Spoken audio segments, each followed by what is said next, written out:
And so game week 9 is in the books, and I was not going to make a video, no, because I wasn't really feeling it tonight. I'm not really feeling it now. However, I've had so many people go on at me, you've got to make a video. You've got to talk about your game week. What about the algorithm? What about your thoughts? What about your opinions? And I'll tell you what it is. This week, I'm really struggling with FPL. I feel actually quite disengaged because it doesn't feel a lot of fun so far. I'm not really enjoying it the way that I have in the past. And is that my rank? No, I've been ranked worse than this before. You know, I'm ranked 2.6 million after this game week. Been ranked worse than this before, and I've enjoyed it. But it really feels like this season, it's just, there's something missing, and I don't know whether it's the defensive contribution points. I don't know whether it's the way football is going, with the sense that it's a lot more direct, a lot more agricultural, a lot more set piece orientated, and it just doesn't. I don't know, there's not a lot of excitement in FPL. You know, the big players aren't firing, the exciting attacking players aren't doing the business. And when the most you've got to get excited about is your DEFCON points, it's just, I don't know, I'm not really feeling it. And maybe that is because I have dropped rank again, although this week I've only dropped about 40,000 places. It's not a big deal at all. You know, over the last 2 game weeks, I have dropped 800,000. I'm down to 2.6 million. It's not ideal, not a big deal at the end of the day, because, you know, it just isn't. But yeah, I wasn't going to make this video, but I've had Gary from the pubcast, I've had Ricky Ricardo, a few other people saying, oh, where's your walking video? Well, I can't do a walking video today because the storm rages outside, much like it does in my head tonight, and the rain would destroy my camera, and the wind would make the audio unlistenable, so it's just no point going out. So instead you can have this nice painting that my mate Jock and Jeeves did, bit of a play on Van Gogh's sunflowers, I think. I don't know, it's some sort of Van Gogh style. And then you've got the painting my beautiful wife did of Ciri from The Witcher, which I think is fantastic. So pretend we're walking. You know, I'm sure you've all seen that other walking video from this morning anyway, which, you know, fair play to the lads. But I am not going to talk about that. I'm going to talk about my FPL team and try and drum up some passion. Jesus, I feel like Steve-O. Let's just talk about this and get out of here. It's not that, you know, it's been a tough day for me. It has, because what it is, I might as well just get into it, because then I can maybe get it out of my head. My head's a bit of a mess. I've woke up in the afternoon and it's not been good. I've been a bit ill this week anyway, and that's not been good. And I was texting my mum, because it's my mum's birthday on Tuesday and I'm working, and I said, oh, do you want me to come down today with the presents? Do you want me to come down tomorrow? And she told me the very sad news that our neighbour, well, my mum's neighbour, my old neighbour, our neighbour Val had passed away, and that absolutely threw me. You know, Val, I'm not saying I knew her very well, you know, so I wasn't very close to her or anything, but she's a very important woman to me, really, very good friend to my mum, you know, and I don't know, I just want to, you know, like, when I lived with my mums, you know, obviously I wasn't very well up here. I've talked a bit about this on the pubcast, Gary's Meet the Manager interview series. And this is nothing to do with FPL, so if you want that, just skip forward a few minutes, or, you know, click off if you want. I don't mind. You know, it's just one of them, isn't it? But, you know, I don't know, I've got these things going around my head and I need to get them out. So who else, what better to do? You know, people have been asking me to make a video. So Val, her husband, John, he was very ill for a long time, and you know, she cared for him through a long illness, and then he sadly passed away a few years ago. And then she got struck down with the illness too, the cancer, I believe, and you know, she fought very bravely, and I found out today she passed away. I found out while I was watching the football, which did nothing for my enthusiasm for the game at all. Suddenly, you know, kudos getting the pre-assist for the second game week running. Didn't really feel that important. But no, I talked about on the FPL pubcast, on the Meet the Manager interview, I talked about when I got sectioned, when I was mentally ill, really bad.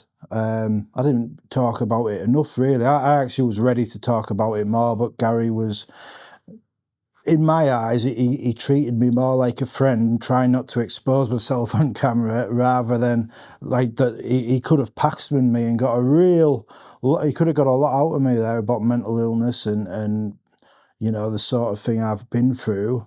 But he was kind, and he knew it was my first time doing anything like that. So I think if we did it today, he'd probably go into a lot more detail. But yeah, so I don't know if this is interesting to you, you know. But yeah, when I was sectioned, what happened was I was at my mum's house, which was my house at the time, and I was having. At the time, I was very addicted to caffeine. I mean, I drink coffee every day now, but like we're talking, you know, 2 litres of energy drink a day, and 6 black coffees with, you know, filter coffees, really messed your head up kind of stuff. And I was an absolute mess. When I was actually sectioned, it was because of psychosis, and part of that was the caffeine. Caffeine and cannabis psychosis was the official diagnosis. I don't know why I'm talking about all this to a bunch of FPL fans who couldn't care less. Shut up and talk about fucking Semenyo. Well, you know, I just swore now. I'm quite sad, and I don't really know how to deal with it. So, because I don't really know if I have any right to feel sad. But yeah, I got sectioned, and what happened on that day? I had no sleep once again, and I'd had a massive cup of coffee, and then I just had the biggest panic attack. And you know, it was like I genuinely felt like, you know, I don't want to get too into it, but because I don't know how people will react to this sort of thing, but I was having a massive panic attack, we'll put it that way. And like my head wasn't there, and I walked out the front door wearing my pajamas, I should say. I was wearing Teenage Mutant Ninja Turtle pajamas. Still got them now. I was wearing them 2 nights ago. And yeah, so I'm walking into town wearing them, and I don't know what I was going to do. I do know, because I'd rang the ambulance because I felt like I was having a heart attack. I thought my heart was going to explode. And Val, she came out of her house next door, and she grabbed us, and she took me back home. She looked after us until the ambulance got there and my mum got home. And, you know, she didn't have to do that. You know, I'm a big lad, scary lad at times, you know, a big lad, 6 foot odd, shaven head, you know, not with it up here. And this wonderful woman came out of her house, took me home when I was in such a state, and looked after us until the ambulance and my mother got there. And, you know, I don't think I ever thanked her afterwards, because how do you, you know? How do you talk about something so personal and so scary and so horrible? I don't know. So I didn't. I don't think. I maybe did. I can't remember. I think I maybe did in passing, or, you know, thanks for that day. But, you know, that was 11 years ago now, different person. But she was a good woman, Val. Good friend to me mum for a long time. You know, my mum's been feeding her cats for the last few weeks while she's been in hospice. And, you know, the cats, I asked about them because I was, you know, I don't want the cats going into respite care or into the refuge or what have you. So, I mean, I don't know if I would have said, you know, I'll take him. Easy to say you would have done, but who knows? You just don't want anything happening to them. But yeah, so with owls. not with us anymore. And it's nice that she's, you know, it's nice. She's back with her John now, free of the pain, free of the illnesses, you know. But it's just such a shame. Such a shame that good people have to suffer the way they do for no reason, these illnesses that we go through, and it puts everything into perspective, you know. This is why I've struggled, this is why I couldn't be arsed making this video tonight, because it all just seems meaningless, you know. I've had a bit of a bad tummy myself for a few weeks now, and you know, I've been wondering, oh, is it something serious, you know? Is it just a bad tummy? Is it something serious? You know, should I be going to the doctors? You always worry, especially the older you get. You know, I'm almost at the age where I need to have the old finger up the bum exam. You know, maybe I'm that age, I don't know. Is it 40 or 45? I'm not sure. It's, so yeah, I mean, all this FPL stuff, it just really hasn't felt that important, but I don't know. I've been sat here I've been thinking all afternoon, why am I even bothering, you know? Does anyone really care, you know? You've got Focal and Harry and Raptor doing walking videos now. They'll maybe, well, you know, fair play to them for giving it a go. I like it. You know, I've seen a few people say, oh, you should credit Nightmare, you should credit Mark Southerns. We should all credit Steve-O, really, you know. I was a bit miffed. Oh, miffed, but like they said, oh, this is something new, and I'm thinking, what's new about it? Because obviously I do the walking videos. Steve-O, Trigger, they do the walking videos. Mark Southerns, and I'm sure a few others. Gianni, obviously, in his members' videos with his dog. So I don't know what was new in that, and if maybe it was new and because it was more than one of them, but Steve-O, again, last season, he was doing walking videos with Ray, he was doing the walking videos in the graveyard with Gary, and I don't know. But then, you know, who are we? We are just the underground, independent content creators, these big names. You know, the elephants don't concern themselves with the view of the ants, so to speak. We just, you can't expect these big names to, I don't really, you know, I'm not saying there's anything wrong with them doing it at all. I think it's great. The more people doing walking videos, the better, because I like it. But they haven't stolen my walking video, although I'm not doing one tonight. We're doing a let's sit here and talk morosely about the meaning of life video, you know. What can you say? No, but fair play to them. But I would have been nice if they'd have given a bit of credit to Steve-O, because that's who I robbed the idea off. You know, there's not like, I think it's nice. I thought the video was all right and too edited for me. Like, the beauty of the walking video for me is the rawness of it. You know, we're not out here. You know, if you edit it too much, when you got like graphics popping up on the screen and too much, it's like, and I know I put my subscribe thing at the end sometimes, but when you've got them popping up, it's just like, well, what's the point? I don't know. It's not for me. To be fair, I didn't mind it. I seem to have enjoyed it more than a few people I've spoken to, but, you know, we're all just out here having fun, and they seem to enjoy it, and that's the main thing. So, you know, fair play to them. So that's your walking video for today, if you want that. But, God, I'm talking nonsense, aren't I? My head's mashed. I told you, my head's mashed, you know. And it's not because Vicario outscored Pope a week after I've taken the hit for him. You know, nah, this FPL stuff, it doesn't seem very important today to me. I've actually been questioning whether I should continue these videos at all. Like, how much can we hear the same arguments about different players from different people? You know, oh, maybe I should sell Joao Pedro. Like, yeah, why not? I don't know, bloody hell. I'm not wrong about taking inspiration off Steve-O. This video is abysmal. But, yeah, so losing the train of thought here, but this is the reality. of being a YouTuber. Sometimes you're not at your best. Sometimes real life happens. And this week, the FPL wasn't a great escape from the troubles of life.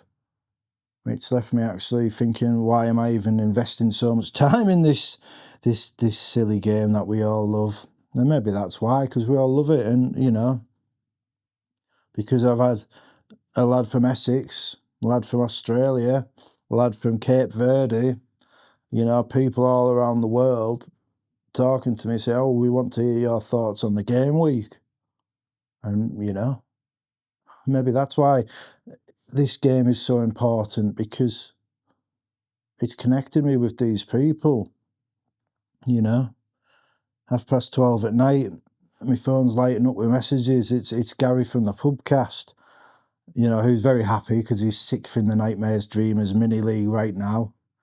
Cracking game week, he's up there, you know. And speaking of that mini league, you know, I mean, you know, what was the lesson from the video the other day? I said, all you have to do is keep things simple.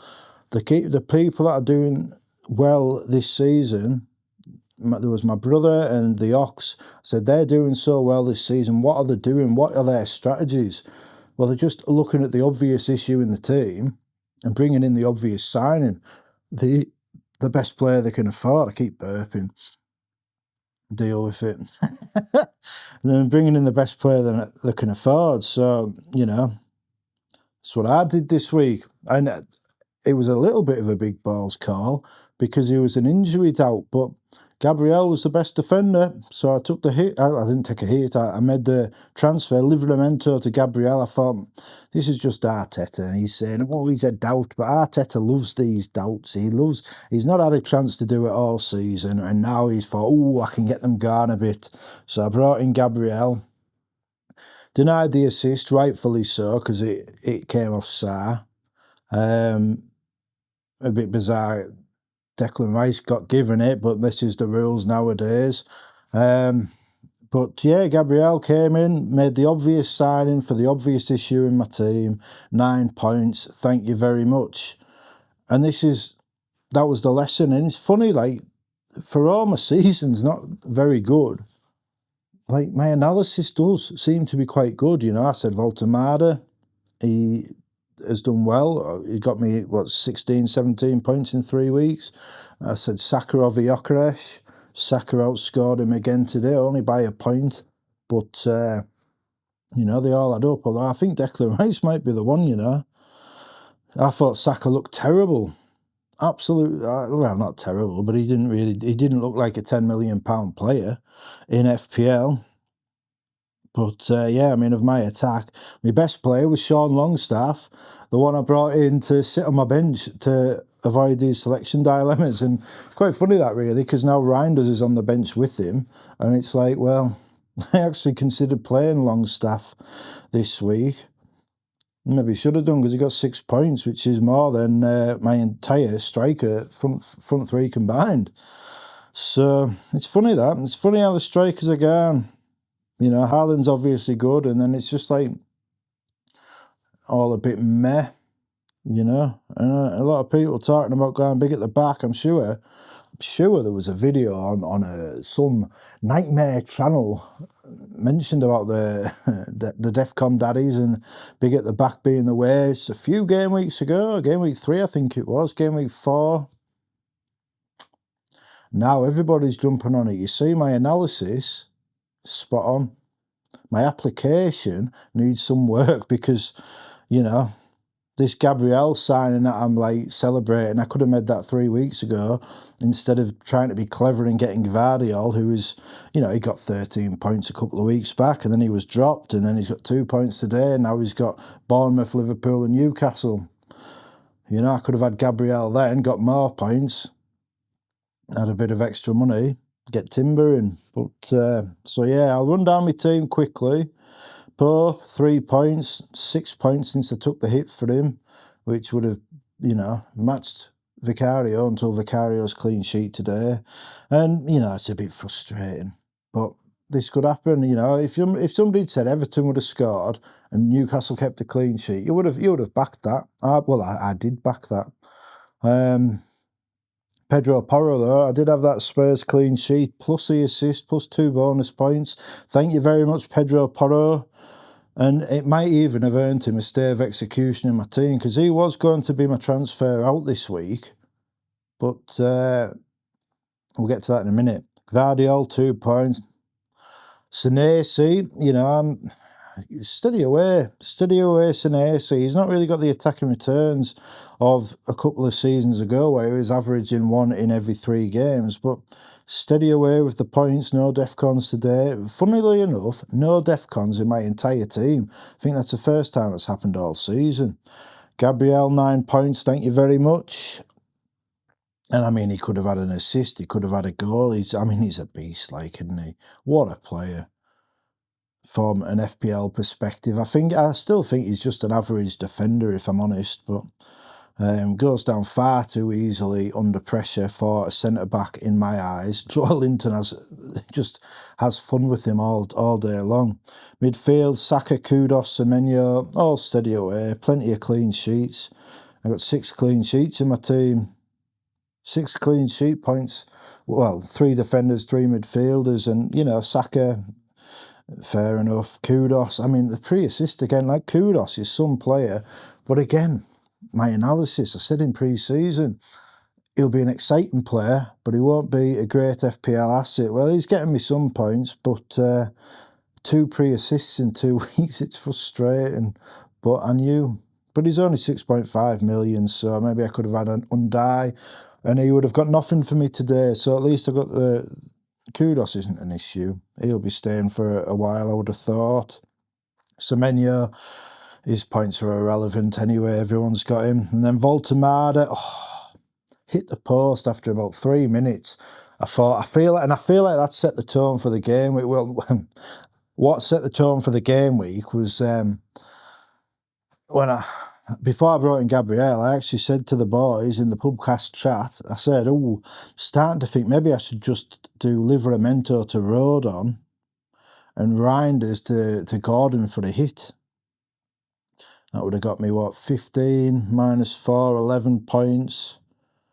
And instead, you know, I've got, 9 points plus. I probably broke even on that. But it would have felt good to have that Rodon. It felt like the hit paid off. But it doesn't matter. And now I've got Gabriel for next week rather than Rodon, so that's an advantage. Voltemada hit the post, though. Like, if that had gone in, you know, second match of the game week, 3 or 4 minutes in, your main man, your striker, your differential striker, although he's not going to be a differential much longer. If he'd have scored then, I feel like the entire game week would have been different. And then Joao Pedro, I mean, what can you do? Like, he's had, 3 shots in 6 games? I believe I saw somebody say he hasn't had a shot on target for club or country in 2 months.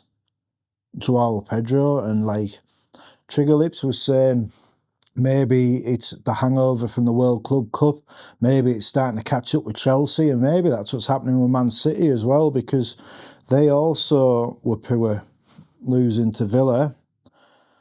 But yeah, so Haaland again, nothing, a whole bunch of nothing. My safety score was 49 points, I got 47 points, dropped 40,000 places to 2.62 million, 2.63 if we do the rounding correctly. Scratching my toe here. So yeah, I mean, what is it to talk about? Well, next week, the initial thoughts are on Mbumo.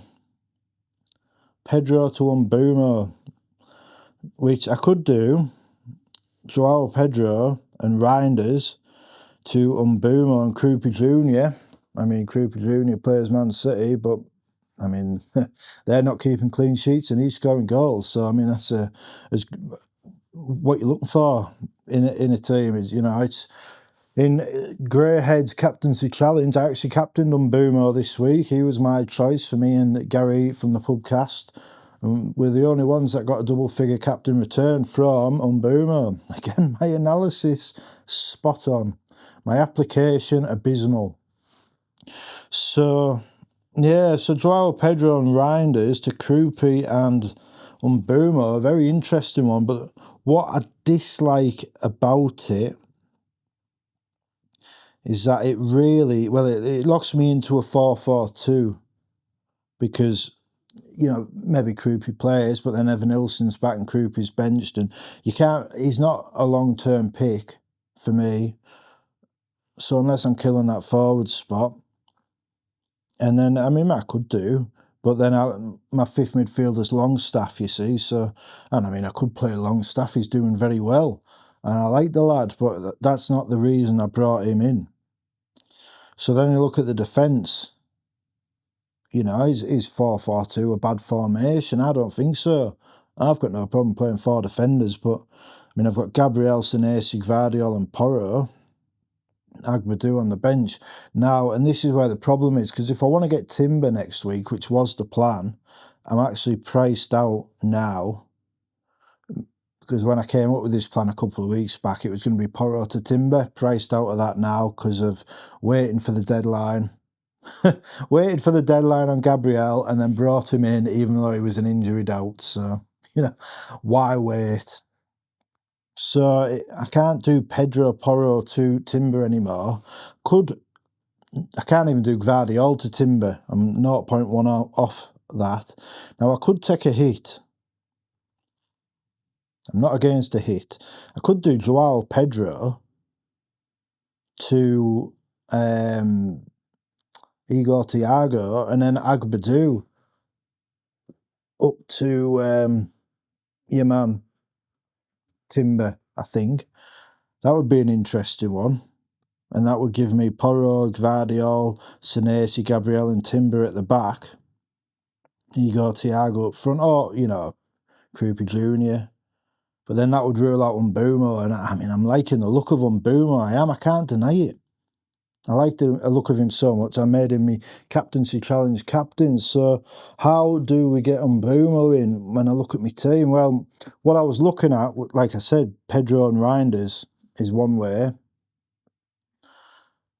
But then you think the African Cup of Nations is coming up, but, you know, maybe I'm not against Saka out, but it just feels stupid when he's got them 2 fixtures. But Saka to Rice could work, but I don't really think it is a sensible move. You know, that feels more like game week 12 after these good fixtures for Arsenal. Game week 12, Saka down to Rice, and then, you know, maybe Kudos up to Mbeumo or Bruno Fernandes. Maybe that could be the way. Like, do I need Mbeumo now? I'm not sure. Bring up the fixtures, that'll probably be a quicker indicator. You know, like, who have Man United got next week? I'm not even sure.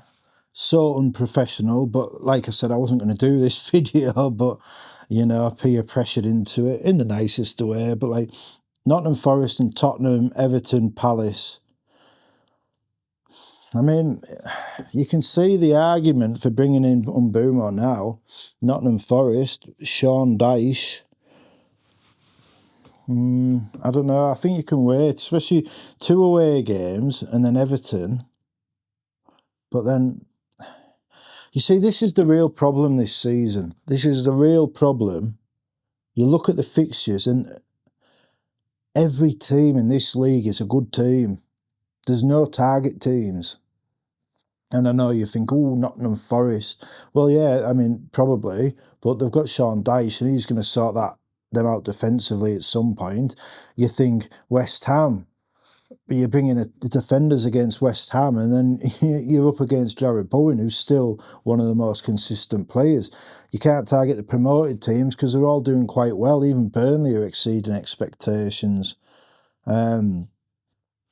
Sunderland are smashing it. Fair play to them. Somebody said, oh, why don't you big up Sunderland on your walking video? I've been bigging up Sunderland all season. I've been saying on the podcast they'll stay up just fine. Sunderland, you know, there are no target teams. West Ham is the only teams worth targeting are from an attacking perspective. I mean, you're like your West Ham, your Wolves.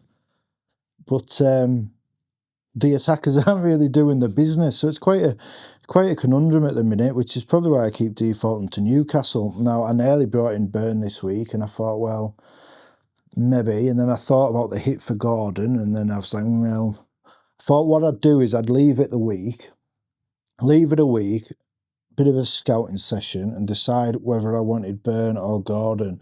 And now I've come out of it wanting neither, to be honest.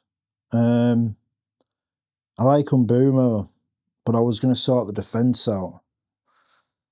But, you know, I feel like, Arsenal, Timber, is Mbumo going to outscore Timber over the next 2 weeks, Burnley and Sunderland? Well, he might, you know. I feel like Timber's stats are somewhat skewed by that massive 24-pointer. I feel like you take that out, I don't think he's actually that special. You know, it's like there's not a mad rush to get Saliba. And I feel like it's about the same, apart from, you know, Timber had his Van der Ven moment in the second game week of the season. But how many of them is he going to have? This is why I like Gabriel, because it's replicable. So, I mean, Munoz is the other one I was looking at. But again, Palace, the fixtures... Well, this is it. Like, all the teams, the fixtures are mixed because the league is so strong, you know. You looked at Newcastle, it was a banker clean sheet this weekend, and Fulham managed to find a goal from nowhere. Palace have got Brentford. I mean, Brentford have got Thiago, a striker target for people. So why bring in Munoz? Then they've got Brighton. Brighton can't keep a clean sheet, but they've got Minter. They've got Welbeck. They're both targets for people. So why would I bring in a Palace defender? You know, Chelsea, you know, Brighton can't keep clean sheets. They've got a good run. Arsenal, we've just talked about, very expensive for Timber as well. So then I'm thinking maybe it is Big Dan Burn after all, because West Ham keep conceding set-piece goals. Dan Burn is Newcastle's big set-piece target. So that's where I'm at, basically. I don't know. I haven't put the effort in to think about it because my head's been all over the place today, really, with that news of my neighbour, my mum's neighbour, lovely woman. But, you know, I'm sorry this video has been crap. It took me about 20 minutes to talk about FPL at all. But, you know, people wanted my views. There's my views. It's hard. It's a hard game. It's a hard season. But what I will say is fair play to Gary from the pubcast, because he is now 6th in the Nightmares Dreamers mini league, which is a fantastic performance considering how much he gets mocked week after week on his own show, and he's showing them all up. So big shout out to Gary Beer, as I call him, Gary from the pubcast. And FPL Fran up to 2nd, fair play to him, you know, ahead of all the other content creators. Maybe I should watch more of Fran. I do like Fran. There's just so much to watch. But it's the Man Ox, Dan the Man Oxley. I said simple transfers. Do you know what he did this week? Reinders to Rice. A nice simple transfer, the best replacement for the obvious issue. And he made a 6-point profit on that. Fair play to him. My brother, he was the other one hyped up. Well, he did a wild card. It wasn't quite as good as Gary Beers, but he got 46 points. Sadly for him, he benched Pedro Porro. If he'd got Pedro Porro in the team over Reece James, which is a bit of a blunder in my eyes, but if he started Porro over Reece James, it would have been absolutely fine. You know, any other outstanding performances in the league? Not really. It's all a bit meh. FPL Salah, 51 points. He's on the pubcast this week if you're interested in that, which you should be. Not a lot else happened, except Gladiator Glenn is finally off the bottom of the table. Fair play to him. He's plugged away, and now he's caught up with D-Unit, who I'm not going to make any jokes at because, you know, people think I was a bit harsh on him the other day, and I wasn't. D-Unit was in on the joke. You know, it's part of the fun that we have with each other, but I do get it, you know, I do. But, right, I'm going to leave it there because whatever. enjoy the game, enjoy FPL. Hopefully, well, I will be back in the week with a refreshed mindset. Hopefully you don't dislike me too much for this very thrown together video, which barely talked about FPL. But, you know, I'll be honest, I feel a bit better for talking, and it may be a bit sad that I'm talking about these emotional things to an FPL audience who probably don't care all that much. But, you know, my mate Gary asked me to make the video, and the last thing I said, I read off him before I did it, is he said, is there something else going on? So maybe this video has been just for Gary from the pubcast, who knows? But yeah, maybe I'll just delete it, who knows? Anyway, thanks for watching, and we will see you next time.